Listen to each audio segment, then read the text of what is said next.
As I was already introduced, my name is Sannen. I'm working with Aptisa as a team leader for the local reform project. I'm from Holland, so by nature nearly a water expert. But that doesn't mean that you have to believe me. We are trying to base ourselves as much as possible on factual information and research in the field. It doesn't move yet. Sorry. Okay, while we try to get the presentation running, I would just like to begin briefly with highlighting the reform playing field, because we are working at local level, but of course the reform at central level and local level are closely related. After that, I will go into the business of water production, distribution. It's somehow offline, isn't it? Yeah. That's very interesting when you are a presenter and the presentation doesn't work. Allow me to explain a few things out of my head. I'll go briefly into the workflow of what we are doing in the project, because the title of this presentation is Practical Implementation. Practical implementation on the ground. We are talking a lot about water sector reform. We are talking about policies. We are talking about strategies. But what is happening actually at the level of the utilities? Oh, yeah, okay, so here it's not working, so apparently... No, we can also touch. Okay. Touch and cord. Okay? No. Sorry about that. It's jammed. Now it's here, okay. Okay? So what I see on the screen is different from the projector. I would also like to share with you some preliminary results. As you've seen from the information in your handouts, we are doing this reform process in 11 towns with 12 utilities. 11 towns, 12 utilities. So we want to share also some of the preliminary results and also some of the next steps. Can you go to the beginning? Okay, so you already have a highlight of what you can expect. I said I start with the reform playing field. The reform playing field is of course made up of, first of all, what is happening on the top, and we have already had a few presenters here. The Regulatory Commission this morning, representatives of national policymakers, we have the EU. All that impacts on what is happening at the local level. The municipality, the triangle between municipality, public utility company and customers. And in between we have several other players, like this morning also the presentation from ADCOM and the water economic operators who supply, in fact, and manage the water sources. So within this playing field we are working. The rules of the playing field usually are set at the top. But what we see in Macedonia in actual practice is that also a lot of rules are made at the local level. The water supply services are determined at local level how the prices are going to be set, what investments are needed, etc. What we are trying to establish in this stage of the project is a thorough understanding of the operations of the water operators. And we do that by applying a business model that is basically consisting of 4 operational fields. So on the one hand is that, let's say, the human resources and the organization which determine the institution itself. Then, of course, the operations, which is not limited in many cases to only water supply and wastewater services, but also other services like solid waste, public parks, greeneries, cemeteries, and what have you. We have the area of customer services. That is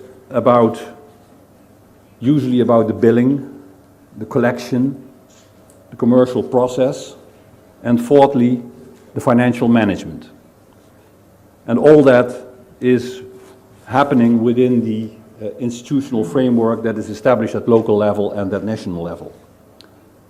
Management is at the center of that, and management has the availability of management information systems. And this model, in fact, determines the scope of local reform. This is the playing field where the actual local reform is taking place. And we have been looking into the several institutions, the organizations. We have, with our team, prepared a number of very relevant tools and analysis instruments consisting of financial modeling, investment tools, tariff model, performance indicators model, water balance model, to analyze and to get a picture of every utility as if you went to the hospital and asked for a radiology of your body. In this way, we're looking through the utilities and try to find out where are its strengths, where are its capacities, and how is its performance. One of the things that we are in fact talking about is the business planning cycle. When you have an organization and when you want to perform and want to look into the future and know what you are doing, you are in a cycle where you start with vision, or maybe you start much earlier like we are doing. We are starting in fact with evaluation and assessment, which is there on the left, and then go to vision. We develop strategic objectives, operational objectives and performance indicators.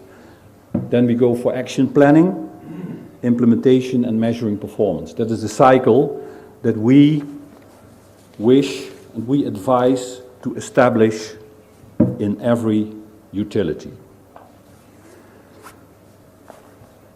When we start with vision, I put in this picture there the general manager. The vision is of course not only coming from the general manager. It is a joint effort from all the operational areas in the utility, and not to forget also, very important, there is this role of the municipality. What does the municipality wish to achieve in terms of service delivery and sustainable service delivery towards its population? That is actually the main question, and there is where James this morning was talking about. Here comes the political picture very heavily forward. That is complicating. That's a good thing on the one hand, because the municipality and the city council represent, as a matter of fact, the population. And these are services for the population. So the political dimension is not a bad one. We call it often political interference, but it can be also very positive. It can work out different ways, as long as the political dimension has the proper vision on what is needed on the long term. Our workflow. As I said, we are starting from an existing situation. We seek management information about financial performance, operational performance. And then we go further in the process of business planning, projections and tariff adjustment plans. And this relates exactly to what was highlighted this morning by the presentation of the Economic Regulatory Commission, where utilities need to be supported in meeting those requirements. And we are, I must say, with these 12 utilities, we are in a beneficial position because we can be on the forefront of what is going to happen in the whole sector. So we are meeting all the pitfalls. We are meeting all the difficulties and constraints. And we're trying to find out what are solutions to these constraints, and in this way advise the national government, the policymakers, and also the Regulatory Commission on how to perhaps go about this reform process. What are the key challenges that we have found so far? We have started at the beginning of this year, and we are now, after 9 months of work in 11 towns, we have, of course, some results. Some of our utilities already have received our first reports, and they're not easy to digest, I must frankly say. Because what have been our key challenges? First of all, availability and the quality of data. I will come back to that later. There are hardly at this moment in the utilities multi-annual plannings of investments. This morning the term wish list was mentioned by James. That is something different than a multi-annual planning of investment based on a thorough knowledge of asset condition and asset performance. We know that from the existing performance, high investments will be required, but in most of the utilities, the financial basis is quite weak. We know that water price increases can be expected, but how, in order to keep the systems sustainable and affordable, it was already listed a few times this morning, but how to face these water price increases. The financial and operational performance in most cases must be improved, and one very important element is when we are looking at municipalities, especially those with a large rural area, you will find that sometimes 30, 40, 50, up to 70 rural settlements have to be managed by the urban water supplier. Settlements where mostly the current operators do not know the condition of the assets, they don't know what is really in the ground, and still they are going to be responsible for it. So this is a huge additional burden for the utilities that should not be underestimated. And then finally, the aspect of what we call clustering. You can call it regionalization. Later this afternoon, there will be a presentation on the experiences in Kosovo about it, and commercialization. Because what do we have in mind? These utilities must become an industry. They must become business-like and work like a business. Some key needs. I've already mentioned the limitation of appropriate data. Of course, the utilities are in the current system reporting to the municipalities. What does the municipality require? an annual report with how the money has been spent. Apparently, little information is required on key performance indicators like what is our actual productivity, what is our, as compared to maybe others, what is, are our prices cost covering or not, what is our water loss. When we ask for these data, and we know that utilities are overwhelmed with all kinds of projects asking data, it's not only the EU, but it's also KfW, or it may be the World Bank or whatever. Utilities have enormous difficulties in generating these data reports. And what we would like to emphasize is that each of the utilities should have an information system in place that, as a matter of fact, generates these reports automatically. We are not yet there, but we are making a start, and based on our assessment, we can start to draw up the specifications for such information systems and then discuss with the municipality or with the national government or with donors how we can get such systems into place. That will save a lot of headaches for utilities. Not all of the utilities also have ICT managers.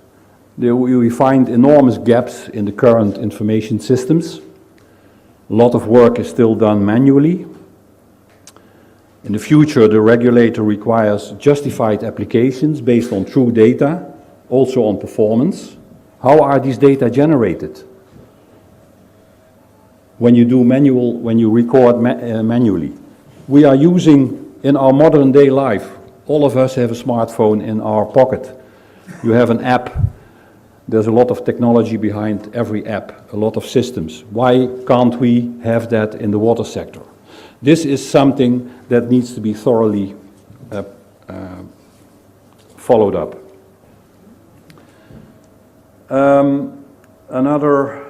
I've already mentioned the issue with investment plans. What I would like to say is that if you look at the division of responsibility at the moment at the local level, the utilities are responsible for operation and maintenance. And in fact, the investment planning of new investment and also extensions and reconstruction is with the municipality, not with the utility. And on this strategic investment planning, we find that there is hardly any real dialogue between a municipality and utilities, at least insufficiently, even in the city of Skopje. And you wonder about that, how that is possible, because it's a key element. Utilities, of course, know a lot about the operation and maintenance of their systems. They know where the bottlenecks in the networks are. They have a list of, okay, we need to change these valves, or we need another branch, or we need to replace this pipeline. That is what they know. But they don't know about the urban plans of the municipality. They don't know about the long-term requirements on the basis of urban planning. And as has been said, a lot of the underground infrastructure, the conditions are not known. And this is another second high priority that has to be followed up. At maybe more centrally than decentralized, because not every utility will have the capacity and the time to carry out this work. Some other key needs.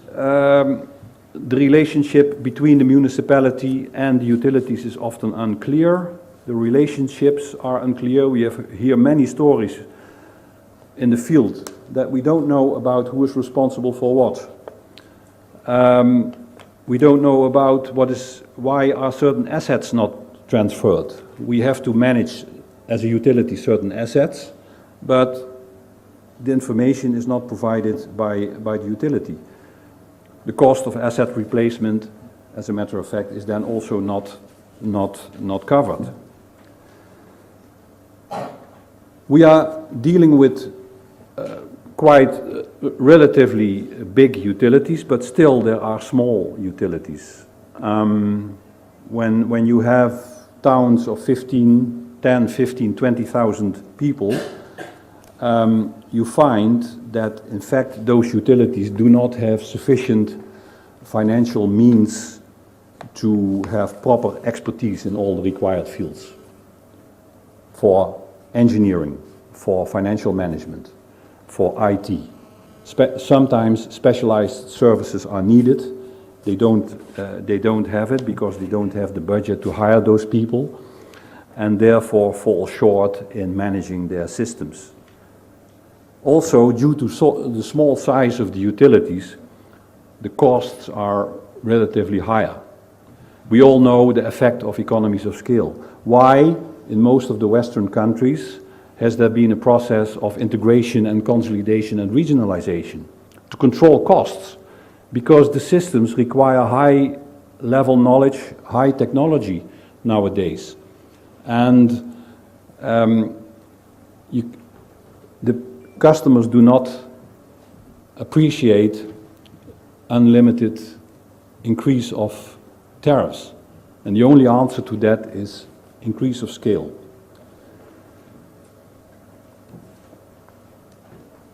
Some results.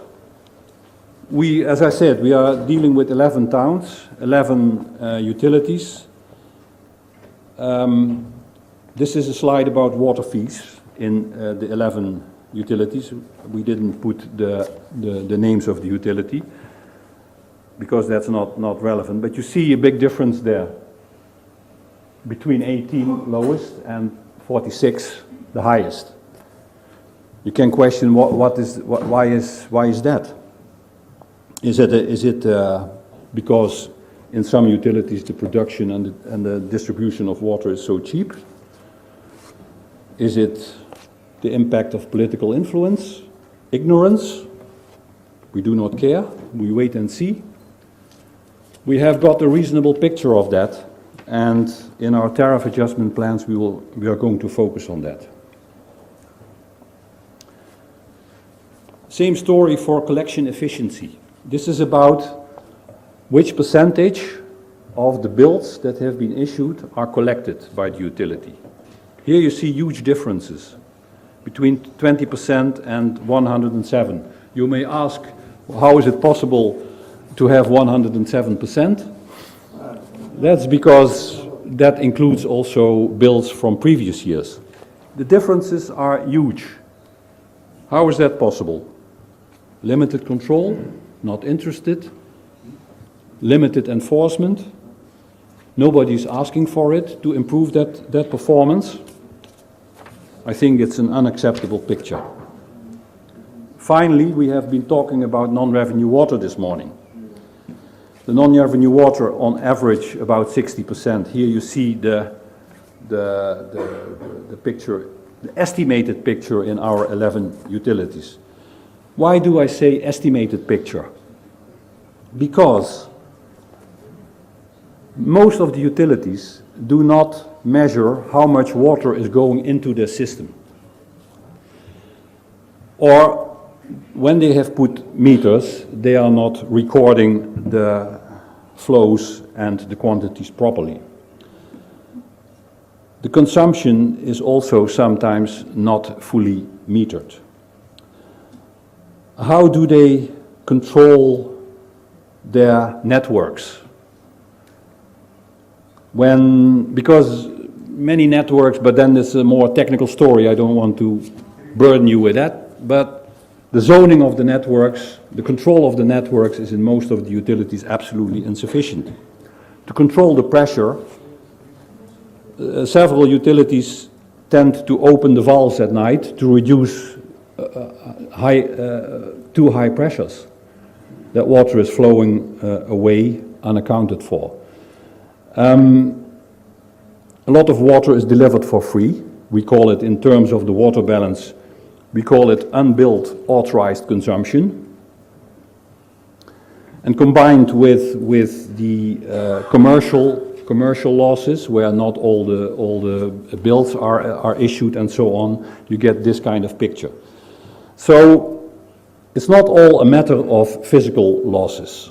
Of course, there are physical losses when you have old pipelines or poorly prepared joints or connections, but a lot of the water is simply wasted because of ignorance or insufficient knowledge and understanding of the operation of the network.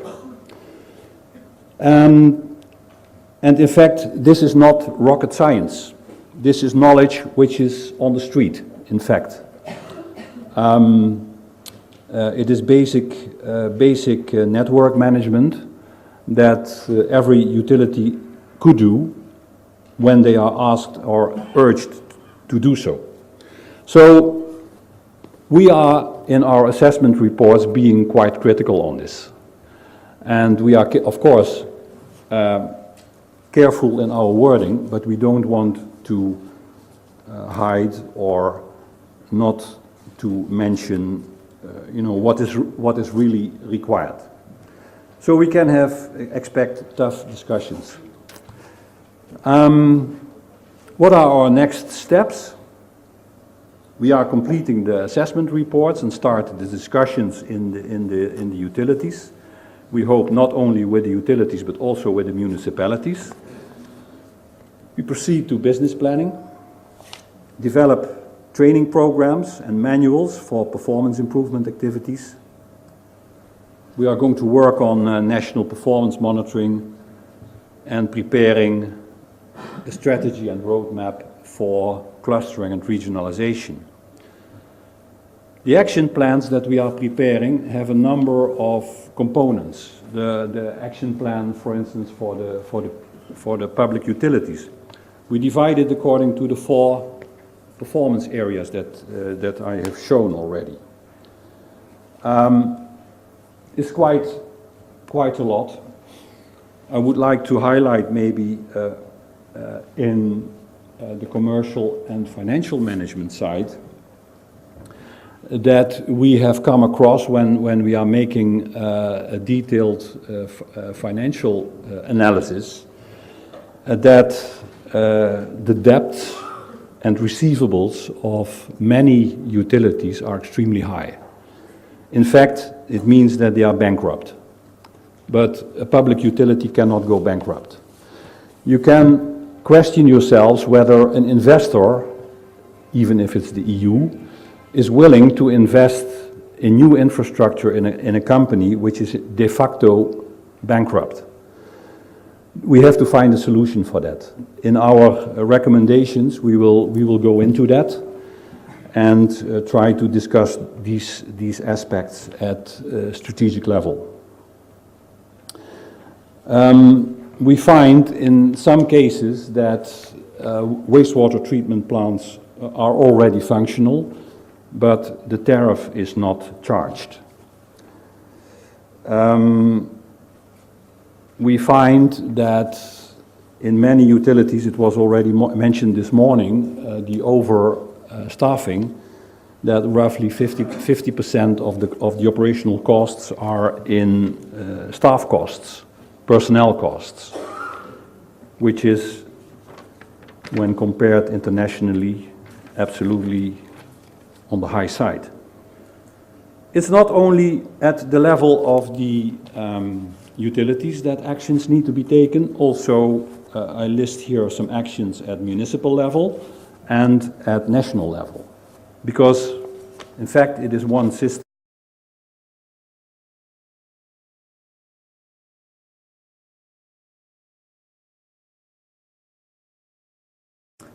You could think, in the very extreme form, in Macedonia of one national operator. The country has 2.5 million inhabitants. In a country like my own, the Netherlands, we have 17 million people where we have 5 or 6 water operators. So, I mean, the scale can be raised. There are other options. Use the biggest towns, the better operators, as mother companies for the smaller ones.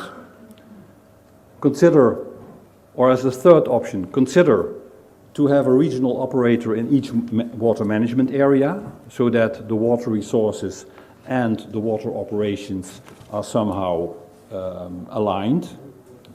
Or at a lower level of ambition, you can think about intermunicipal cooperation agreements, which in fact are already taking place. I mean, in several towns we found that there are contracts between municipalities for mutual supply of water or for certain services like meter maintenance or whatever. When regionalization, that will require political support, and that is not on the plate of a consultant, but we can also look at the option of clustering of specialized services. Many of the utilities we know are too small to deliver services at the required professional level. That is, for instance, for IT services. That is, for instance, for network survey and hydraulic modeling, even for design also.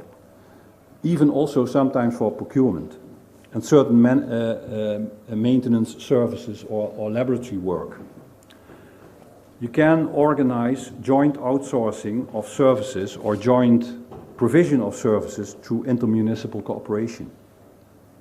And even in some cases you could think of national specialized service providers, possibly with the support of ADCOM, to be discussed.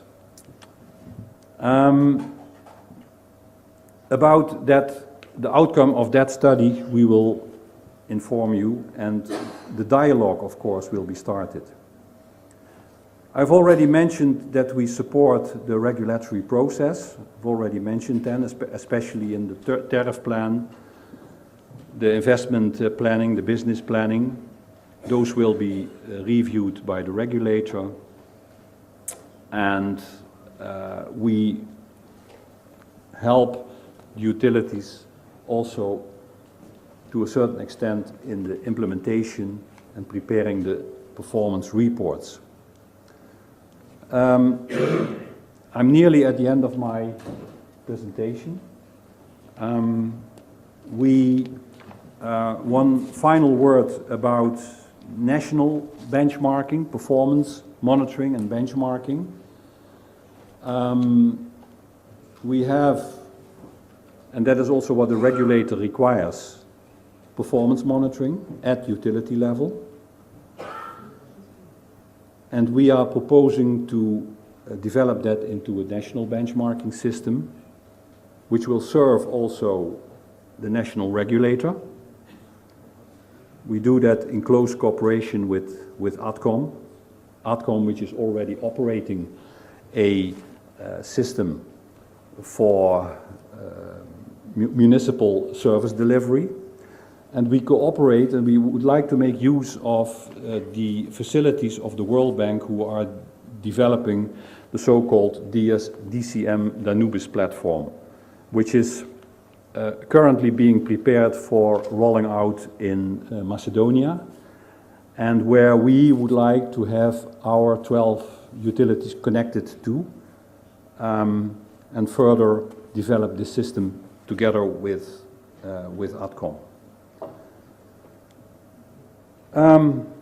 Well, I would like to finalize with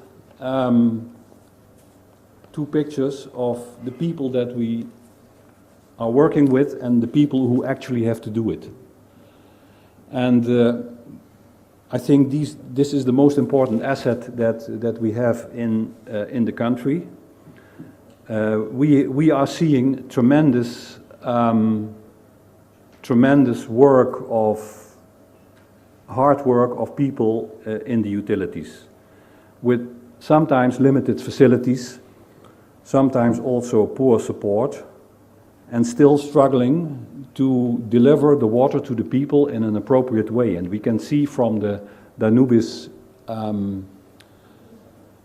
benchmarking that most of the utilities in Macedonia are supplying water to the population in a very practical and satisfactory way. And this is a miracle. To me, it is a miracle. And I'm deeply grateful that we can work with those people, and we love to continue this process with you. And I think in joint cooperation we can achieve a lot. Thank you very much.